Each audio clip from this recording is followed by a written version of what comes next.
Today, the president launched the BBI signature collection. And some of our proposals have been captured in the BBI. Therefore, I still believe we can go into an uncontested referendum. Instead of tearing our country in the middle, we can have a referendum that will not have them versus us, winners versus loser.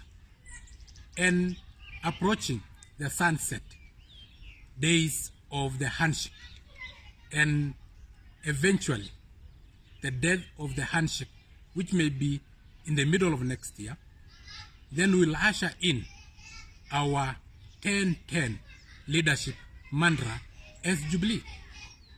And I thank the president for having told Kinoti not to reopen the closed graves, not to make our hearts bleed again, because we have said never again can we repeat the mistake we did in 2007.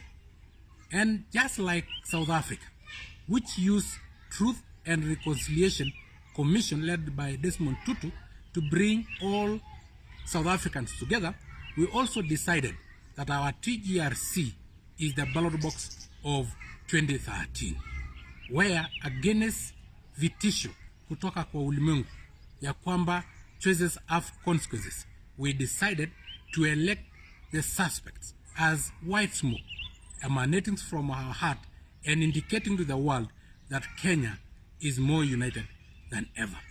In South Africa, they decided that the perennial oppressors, that is the white, and the perennial oppressed, that is the black, should come together. And to bring them together, they had a black president in the name of Nelson Mandela to compensate them for being oppressed. But again, we cannot leave the oppressors behind, because they can easily turn into the oppressed. Therefore, the whites who are the oppressed were given the slot of the deputy president in the name of the clerk. For our situation here at home, we had to localize our TGRC by bringing the two perennial fighting communities or wearing communities, that is the Central and the Rift Valley. We decided that the oppressed, which were people from the Central, become the president.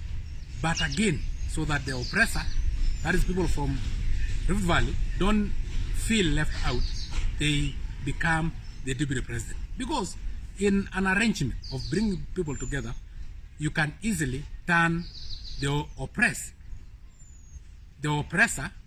and turn the oppressor, the oppressed.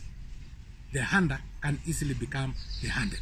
We decided the route of peace and reconciliation, just like what happened in the peace clubs of Rwanda. And that is the route we'll take as a country.